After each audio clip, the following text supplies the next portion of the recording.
আসসালামু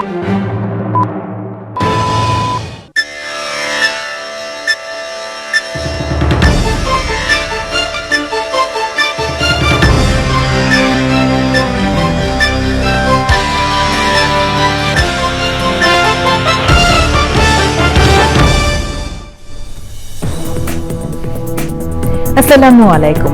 channel I সংবাদে সবাইকে আমন্ত্রণ জানাচ্ছি আমি আল আধি জাহান। বিস্তারিত সংবাদের শুরুতেই জানিয়ে দিচ্ছি ফ্রেশ আটা ময়দা সুজি সংবাদ শিরোনামগুলো। সংস্কারের সাফল্য নিয়ে অন্তর্বর্তী সরকারের আন্তরিকতার প্রশ্ন তুললেন অধ্যাপক রেহমান সোবহান। অর্থনীতিবিদ, রাষ্ট্রচিন্তক, আইনজীবী ও তরুণ গবেষকদের আলোচনা। লেভেল প্লেইং ফিল্ড তৈরি না হলে নির্বাচনে যাবে না ইসলামী আন্দোলন বাংলাদেশ। অর্থবহ, স্বচ্ছ ও অংশগ্রহণমূলক নির্বাচন চান দলের নেতারা। ডাকসু নির্বাচনে ভোটারদের কাছে টানতে নানা প্রতিশ্রুতি। শারীরিকভাবে অক্ষমদের চলাচলে হুইল চেয়ারের ব্যবস্থায় স্বতন্ত্র শিক্ষার্থী ঐক্য প্যানেলের অঙ্গীকার। পাকিস্তানের উপপ্রধানমন্ত্রীর সাথে ঢাকায় বিএনপি, জামাত ও এনসিপি নেতাদের বৈঠক। ৭১-এর অমীমাংসিত ইস্যু সহ বিভিন্ন বিষয়ে আলোচনা। এবং সবুজে সাজাই বাংলাদেশ স্লোগানে খাগড়াছড়িতে প্রকৃতি ও জীবন ক্লাবের বৃক্ষরোপণ। পরিবেশ সুরক্ষায় নতুন প্রজন্মের সম্পৃক্ততায় গুরুত্ব আরোপ।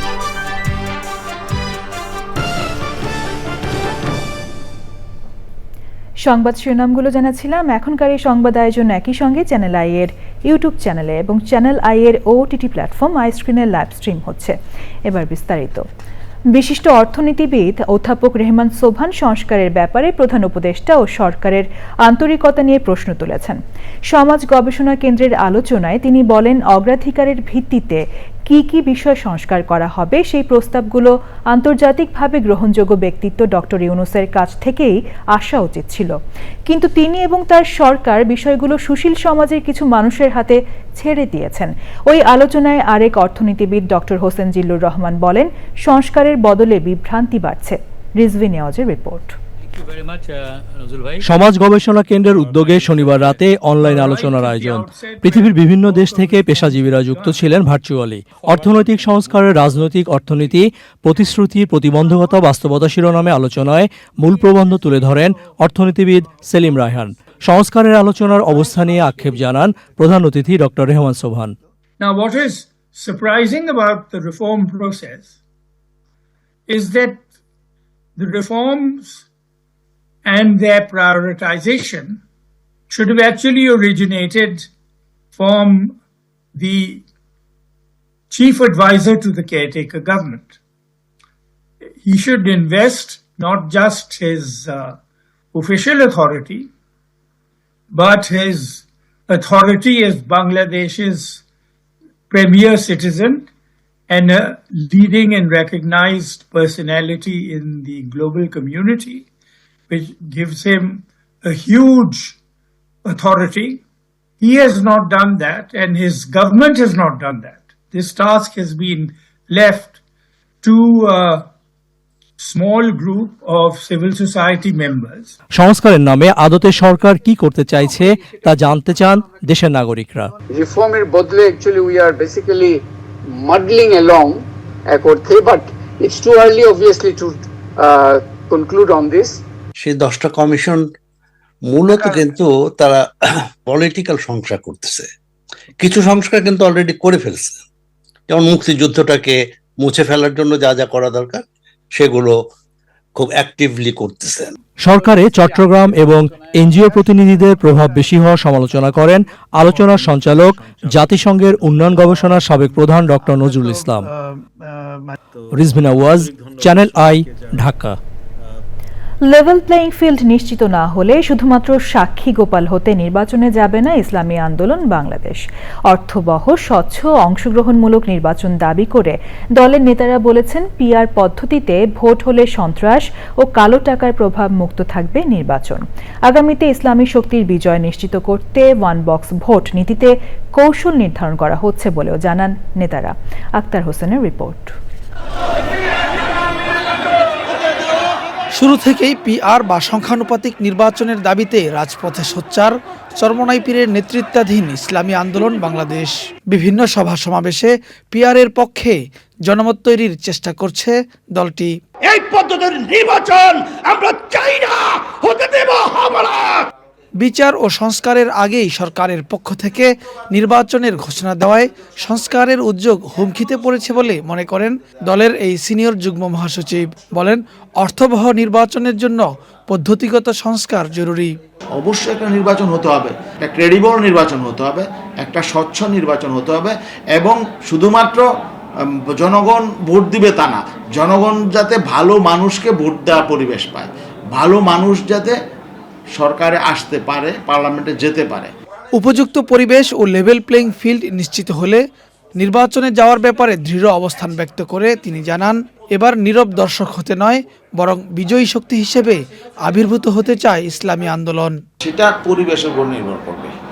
নির্বাচনে যাব কি যাব না, এখন আমরা তো নির্বাচনে সাক্ষী গোপাল হওয়ার জন্য যাব না, একটা প্রহসনের নির্বাচনে সাক্ষী হওয়ার জন্য তো আমরা যাব না। ইসলামের পক্ষে এক বাক্সে ভোট নীতিতে ধর্মভিত্তিক দলগুলোর মধ্যে পারস্পরিক সমঝোতা ও বোঝাপড়ার চেষ্টা চলছে বলেও জানান দলের এই নীতি নির্ধারক।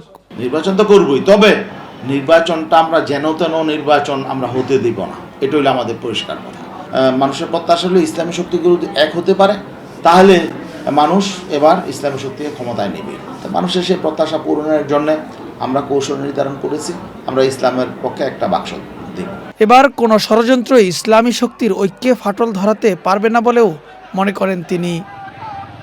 Akter Hossain, channel I, Dhaka. ডাকসু নির্বাচনকে কেন্দ্র করে শিক্ষার্থীদের কল্যাণে নানা ধরনের প্রতিশ্রুতি দিয়ে ভোটারদের কাছে টানতে চাইছে প্যানেলগুলো। গবেষণার মান উন্নয়ন, শারীরিকভাবে অক্ষমদের চলাচলে হুইল চেয়ারের ব্যবস্থা এবং স্বাস্থ্যসেবা নিশ্চিতের কথা বলছে স্বতন্ত্র শিক্ষার্থী ঐক্য প্যানেল। ডাকসুর প্যানেল ভিত্তিক প্রতিশ্রুতি ও নির্বাচনী ভাবনা নিয়ে মিথিলা নাজনীনের রিপোর্ট। ঢাকা বিশ্ববিদ্যালয় কেন্দ্রীয় ছাত্র সংসদ ডাকসু নির্বাচন আগামী 9 সেপ্টেম্বর। এরই মাঝে প্রতিদ্বন্দ্বী প্রত্যেকটি দলই প্যানেল ঘোষণা করেছে। এর বাইরে আছেন স্বতন্ত্র শিক্ষার্থীরা। নিজ নিজ ক্ষেত্রে প্রতিভার স্বাক্ষর রাখা শিক্ষার্থীদের নিয়ে 24 গণ অভ্যুত্থানের অন্যতম যোদ্ধা উমামা ফাতেমার নেতৃত্বে গঠিত হয়েছে স্বতন্ত্র শিক্ষার্থী ঐক্য প্যানেল। বিশ্ববিদ্যালয়ের বাস রুট কেন্দ্রিক যত সমস্যা সেটা সমাধানের ক্ষেত্রে রাফিজ খানের নাম সবার প্রথমে আসে। সাধারণ ছাত্রদের কাছে অ্যাকসেপ্টেবিলিটির জায়গায় যাবেন। আমি মনে করি যে আমাদের প্যানেলের প্রত্যেকটি সম্পাদক, প্রত্যেকটি সদস্য অতটুকু যোগ্যতা সম্পন্ন যে তারা সাধারণ শিক্ষার্থী যদি এই ছেলেটির নাম দেখে, এই ছেলেটি বা মেয়েটির নাম এই প্যানেলে দেখে, তখনই কিন্তু সাথে সাথে তারা এই প্যানেলকেই বেছে নেবে। বিশ্ববিদ্যালয়ে গবেষণার মান উন্নয়ন, অ্যান্টি হ্যারাসমেন্ট সেল কার্যকর করা, শারীরিক প্রতিবন্ধীদের জন্য বিশেষ ব্যবস্থা রাখা সহ নানা প্রতিশ্রুতি প্যানেল সদস্যদের। যে নারীরা বিভিন্ন সময় কিন্তু ডিপার্টমেন্টগুলোতে টিচারের দ্বারা বা ক্লাসমেটের দ্বারা হ্যারাসমেন্টের শিকার হচ্ছে। তো এই জায়গাটাতে কাজ করতে হবে, যে জায়গাগুলোতে সেলগুলো নেই সেখানে তৈরি করতে হবে, এবং যে জায়গাগুলোতে আছে সেখানে কার্যকর করতে হবে। ভর্তি হওয়ার পর থেকেই আমাদের বিশ্ববিদ্যালয়ে একদম ভর্তির টাকা দেওয়া থেকে শুরু করে সার্টিফিকেট তোলা থেকে শুরু করে একদম পরীক্ষা দিয়ে বের হয়ে যাওয়া পর্যন্ত এই রেজিস্ট্রার বিল্ডিংয়ে অসংখ্য যাওয়া আসা করা লাগে। সো এই রেজিস্ট্রার বিল্ডিংয়ের একটি সমাধান আমরা একটি স্মার্ট কার্ডের মাধ্যমে করতে পারি। আপনারা যদি সেন্ট্রাল লাইব্রেরির দিকে দেখেন এখানে মেইন রাস্তাতেই সিঁড়ি দেয়া এবং আবার ডিভাইডার দেওয়া আছে চারটা। দ্যাটস মিন এটা আমাদের যে পিডাব্লিউডি বন্ধুরা যারা আছে তাদের জন্য মোটেও অ্যাক্সেসিবল না। আমি কাজ করব পিডাব্লিউডি স্টুডেন্টসদের জন্য, নট অনলি তাদের, আমি সবার জন্যই কাজ করব যাতে প্রত্যেকটি স্পট অ্যাক্সেসিবল হয়। নিজেদের জয়ের ব্যাপারে প্রত্যাশার কথা তুলে ধরেন প্যানেল সদস্যরা। Mithila Naznin, channel I, Dhaka. দুদিনের ঢাকা সফরের প্রথম দিন শনিবার পাকিস্তানের উপপ্রধানমন্ত্রী ইশাক দারের সঙ্গে আলাদা বৈঠক করেছেন বিএনপি, জামাত ও এনসিপির নেতারা। বৈঠক শেষে জামাতের নায়েবে আমির সৈয়দ আবদুল্লাহ মোহাম্মদ তাহির বলেছেন, ৭১-এর অমীমাংসিত ইস্যু নিয়ে বাংলাদেশের সাথে রাষ্ট্রীয়ভাবে বৈঠক করে পাকিস্তানকে সমাধান করতে হবে। বিষয়টি সমাধানে পাকিস্তান প্রস্তুত বলে জানিয়েছেন এনসিপি নেতারা। মইনুল হাসানের রিপোর্ট। প্রায় ১৩ বছর পর ঢাকায় বসছে বাংলাদেশ পাকিস্তান পররাষ্ট্রমন্ত্রী পর্যায়ের বৈঠক। সেই বৈঠকে যোগ দিতে নূর খান বেস থেকে পাকিস্তান এয়ারফোর্সের একটি উড়োজাহাজে ঢাকায় আসেন পাকিস্তানের উপপ্রধানমন্ত্রী ও পররাষ্ট্রমন্ত্রী ইশাক দার। দুপুরে হযরত শাহজালাল আন্তর্জাতিক বিমানবন্দরে তাকে স্বাগত জানান পররাষ্ট্র সচিব আসাদ আলম সিয়াম। বিকেলে গুলশানে পাকিস্তান দূতাবাসে ইসাক দারের সঙ্গে আলাদা আলাদা বৈঠক করেন বিএনপি, জামাত ও এনসিপির নেতারা। শুরুতেই এনসিপির সদস্য সচিব আক্তার হোসেনের নেতৃত্বে 7 সদস্যের প্রতিনিধি দলের বৈঠক করে পাকিস্তান ও বাংলাদেশের মধ্যে সুসম্পর্কের জন্য আধিপত্য বিস্তারের ধারণা থেকে বেরিয়ে আসার আহ্বান জানান এনসিপির নেতারা। আমাদের যে চিন্তা যে গোটা দক্ষিণ এশিয়ায় আমরা যেসব প্রতিবেশী দেশগুলো রয়েছি তাদের মধ্যকার সম্পর্ক হবে ভ্রাতৃত্বের, এবং তাদের মধ্যে কোনো ধরনের হেজিমনি, কোনো ধরনের আগ্রাসন, কোনো ধরনের আধিপত্যবাদী মানসিকতা থাকবে না।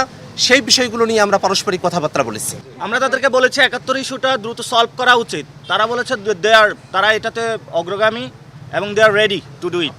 পরে জামায়াতে ইসলামীর 5 সদস্যের প্রতিনিধি দল বৈঠক করে পাকিস্তানের উপপ্রধানমন্ত্রী ও পররাষ্ট্রমন্ত্রী ইসাক দারের সাথে 71-এর অমীমাংসিত বিষয়গুলো মীমাংসা করা ছাড়াও আঞ্চলিক বাণিজ্য উন্নয়ন ও সার্ক সক্রিয় করতে পাকিস্তানের প্রতি আহ্বান জানিয়েছে জামায়াতে ইসলামী। আমরা বলেছি যে সমস্ত আনসেটেলড ইস্যুস আছে সেগুলো যেন খুবই কনজেনিয়াল অ্যাটমসফিয়ারে এটার দ্রুত শেষ করা দরকার। আমরা কোনো কথাই নেই, এসব বিষয় হচ্ছে যে দুইটি সরকারের আলোচনার বিষয়। পরে বিএনপির মহাসচিব মির্জা ফখরুল ইসলাম আলমগীরের নেতৃত্বে বিএনপির 6 সদস্যের প্রতিনিধি দল বৈঠক করে পাকিস্তানের উপপ্রধানমন্ত্রী ইসাক দারের সঙ্গে। তবে বৈঠক শেষে বিএনপির পক্ষ থেকে কথা বলেননি কেউ। সফরে পররাষ্ট্রমন্ত্রী পর্যায়ের আনুষ্ঠানিক বৈঠক ছাড়াও প্রধান উপদেষ্টা ডক্টর মোহাম্মদ ইউনুস ও বিএনপির চেয়ারপারসন বেগম খালেদা জিয়ার সঙ্গে সৌজন্য সাক্ষাৎ করবেন ইসাক দার। Monirul Hasan, channel I, Dhaka. সবুজে সাজাই বাংলাদেশ স্লোগানে বর্ষা মৌসুম জুড়ে খাগড়াছড়িতে বৃক্ষরোপণ অব্যাহত রেখেছে প্রকৃতি ও জীবন ক্লাব। সবুজায়নের এই অভিযানে সহযোগিতা করছে mobile network operator Bangla link. পরিবেশ সুরক্ষায় নতুন প্রজন্মকে সম্পৃক্ত করতে এমন উদ্যোগের বিকল্প নেই বলছেন বিশিষ্টজনরা। আজহার হীরার তথ্য ভিডিওচিত্রে আফরোজা হাসি রিপোর্ট। সবুজ পাহাড়, ঝর্ণা, গুহা, ইতিহাস, ঐতিহ্য, বৈচিত্র্যময় সংস্কৃতি আর ব্যতিক্রমী জীবনাচারের জেলা হিসেবে খ্যাতি রয়েছে খাগড়াছড়ির। তবে প্রাকৃতিক দুর্যোগের পাশাপাশি পাহাড় কাটা, বৃক্ষ নিধন সহ পরিবেশ বিরোধী নানা কর্মকাণ্ডে নষ্ট হচ্ছে পরিবেশের ভারসাম্য। প্রাকৃতিক সৌন্দর্য ধরে রাখতে বাংলালিংকের সহযোগিতায় খাগড়াছড়িতেও প্রকৃতি ও জীবন ক্লাবের সবুজায়ন। খাগড়াছড়ির নানা ধরনের যে সবুজায়ন, এর মাধ্যমে কিন্তু যখন মানুষ তারা যখন বড় হয় তাদের চোখের জ্যোতি কিন্তু অনেক ভালো থাকে, এবং এই কারণেই কিন্তু বৃক্ষরোপণ কিন্তু করতে হবে সারা বাংলাদেশে। আমরা যত সবুজে থাকব তত আমরা ভালো থাকব, কারণ সবুজ আমাদের চোখকে যেমন ভালো রাখে, আমাদের মনকে ভালো রাখে, আমাদের শরীর স্বাস্থ্যকে ভালো রাখে। এই বর্ষায় আমরা আসুন সবাই বৃক্ষরোপণ করি এবং এই দেশটাকে সবুজে ছেয়ে ফেলি। সবুজ উৎসবের আবহে সেজে ওঠে খাগড়াছড়ি আদর্শ বিদ্যালয়, এপিবিএন সরকারি প্রাথমিক বিদ্যালয়, নতুন কুড়ি ক্যান্টনমেন্ট হাই স্কুল ও দীঘিনালার পাবলাখালী শান্তিপুর উচ্চ বিদ্যালয়। আমরা যদি বেশি বেশি করে গাছ লাগাই পরিবেশটা অনেক সুন্দর হয়ে উঠবে। গাছ আমাদের জীবনের পরম বন্ধু এবং উপকারী। এই গাছ লাগানোর ধারাবাহিকতা যাতে অব্যাহত থাকে আমি কর্তৃপক্ষকে অনুরোধ জানাচ্ছি। ফলজ ঔষধি সব গাছ বাচ্চাদের হাতে দিয়ে আমরা গাছ লাগানোর জন্য তাদেরকে উদ্বুদ্ধ করছি। এমন উদ্যোগে পরিবেশের ভারসাম্য রক্ষার পাশাপাশি পর্যটন কেন্দ্রিক এই অঞ্চলের আর্থসামাজিক উন্নয়নও ত্বরান্বিত হবে বলছেন বিশিষ্টজনরা। এই বৃক্ষরোপণ কর্মসূচিতে আমরা বাংলালিংক পরিবার অংশগ্রহণ করতে পেরে অত্যন্ত আনন্দিত বোধ করছি, এবং এই বৃক্ষরোপণ কর্মসূচি সফল হোক সেটা আমরা চাই। ব্যাপক হারে বন ধ্বংসের কারণে আমাদের জলবায়ু পরিবর্তন হচ্ছে, পরিবেশের ভারসাম্য রক্ষা করতে হয়, তাহলে অবশ্যই ব্যাপক হারে বৃক্ষরোপণ করা দরকার। এই উদ্যোগের ফলে এই খাগড়াছড়ি জেলায় বিভিন্ন জায়গায় আমাদের ফলজ, বনজ এবং ঔষধি বৃক্ষের একটা বিশাল সমারোহ ঘটবে বলে আশা করি। খাগড়াছড়ি সদর, দীঘিনালা ও গুইমারার প্রত্যন্ত অঞ্চলেও রোপণ করা হচ্ছে ফলদ, বনজ, ঔষধি সহ নানা প্রজাতির গাছ। নির্মল পরিবেশ গড়তে রোপিত বৃক্ষের পরিচর্যায় স্থানীয়দের এগিয়ে আসার আহ্বান পরিবেশবাদীদের। আফরোজা হাসি, চ্যানেল আই। গাজীপুরে জাতীয় বিশ্ববিদ্যালয়ের উদ্যোগে জাতীয় পর্যায়ে আন্তঃকলেজ সাংস্কৃতিক ও বিতর্ক প্রতিযোগিতা হয়েছে। প্রধান অতিথির বক্তব্যে পরিবেশ, বন ও জলবায়ু পরিবর্তন উপদেষ্টা সৈয়দা রিজওয়ানা হাসান বলেন, প্রকৃতি ধ্বংস করে নয়, সংরক্ষণ করেই যাবতীয় উন্নয়ন করতে হবে। এই আয়োজনে দেশের বিভিন্ন কলেজ থেকে অংশগ্রহণকারীরা সাংস্কৃতিক পরিবেশনা ও যুক্তি নির্ভর বিতর্ক প্রতিযোগিতায় অংশ নেন। অনুষ্ঠান শেষে বিজয়ীদের হাতে পুরস্কার তুলে দেওয়া হয়।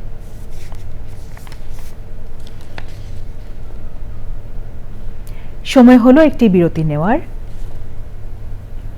ফিরে এসে অন্যান্য সংবাদের সাথে আরো বিরতির পর আবারও আমন্ত্রণ জানাচ্ছি। দেশে বিশ্বমানের চিকিৎসা সেবা নিশ্চিতে রাজধানীর ধানমন্ডিতে চালু হয়েছে আন্তর্জাতিক হাসপাতাল চেইন অ্যাপোলো ক্লিনিক। সন্ধ্যায় রাজধানীর একটি 5 তারকা হোটেলে জেএমআই স্পেশালাইজড হাসপাতালের তত্ত্বাবধানে অ্যাপোলো ক্লিনিকের উদ্বোধন করা হয়। জেএমআই গ্রুপের ব্যবস্থাপনা পরিচালক আব্দুর রাজ্জাকের সভাপতিত্বে অনুষ্ঠানের প্রধান অতিথি ছিলেন জেএমআই হাসপাতাল রিকুইজিট ম্যানুফ্যাকচারিং লিমিটেডের পরিচালক ওয়াই কোয়ান কিম। বক্তব্য রাখেন অ্যাপোলো হেলথ অ্যান্ড লাইফস্টাইলের হেড অফ ফ্র্যাঞ্চাইজি বিজনেসের তরুণ গুলাটি, ইনসেপ্টা ফার্মাসিউটিক্যালস লিমিটেডের চেয়ারম্যান ও ব্যবস্থাপনা পরিচালক আব্দুল মুক্তাদির, আমিন মোহাম্মদ গ্রুপের ব্যবস্থাপনা পরিচালক আমিনুল হক নাবিল, জেএমআই গ্রুপের চেয়ারম্যান জাবেদ ইকবাল পাঠান সহ শীর্ষ কর্মকর্তারা। এবার রয়েছে নিটল টাটা কৃষি সংবাদ।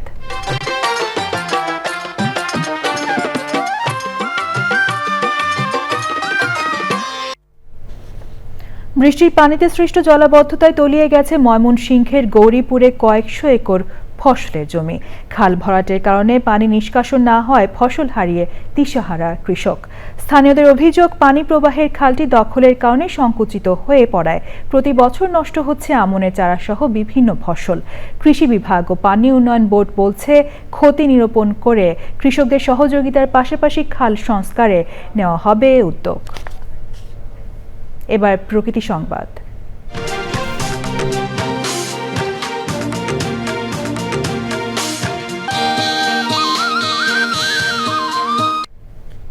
পঞ্চগড়ের করতোয়া নদীর ভাঙনে বিলীন হয়েছে অর্ধশত একর ফসলি জমি সহ বসতবাড়ি। বিরূপ পরিস্থিতিতে আতঙ্কে দিন কাটাচ্ছেন ভাঙন কবলিতরা। জরুরি ব্যবস্থাপনা চাহিদার বিপরীতে বরাদ্দ পেলে বাঁধ নির্মাণের আশ্বাস দিয়েছে পানি উন্নয়ন বোর্ড। সবশেষে ফ্রেশ আটা ময়দা সুজি সংবাদ শিরোনামগুলো জানিয়ে দিচ্ছি আরও একবার। সংস্কারের সাফল্য নিয়ে অন্তর্বর্তী সরকারের আন্তরিকতার প্রশ্ন তুললেন অধ্যাপক রেহমান সোবহান। অর্থনীতিবিদ, রাষ্ট্রচিন্তক, আইনজীবী ও তরুণ গবেষকদের আলোচনা। লেভেল প্লেইং ফিল্ড তৈরি না হলে নির্বাচনে যাবে না ইসলামী আন্দোলন বাংলাদেশ। অর্থবহ, স্বচ্ছ ও অংশগ্রহণমূলক নির্বাচন চান দলের নেতারা। ডাকসু নির্বাচনে ভোটারদের কাছে টানতে নানা প্রতিশ্রুতি। শারীরিকভাবে অক্ষমদের চলাচলে হুইল চেয়ারের ব্যবস্থায় স্বতন্ত্র শিক্ষার্থী ঐক্য প্যানেলের অঙ্গীকার। পাকিস্তানের উপপ্রধানমন্ত্রীর সাথে ঢাকায় বিএনপি, জামাত ও এনসিপি নেতাদের বৈঠক। ৭১-এর অমীমাংসিত ইস্যু সহ বিভিন্ন বিষয়ে আলোচনা। এবং সবুজে সাজাই বাংলাদেশ স্লোগানে খাগড়াছড়িতে প্রকৃতি ও জীবন ক্লাবের বৃক্ষরোপণ। পরিবেশ সুরক্ষায় নতুন প্রজন্মের সম্পৃক্ততায় গুরুত্ব আরোপ।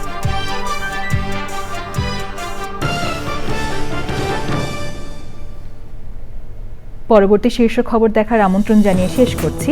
ধন্যবাদ সবাইকে।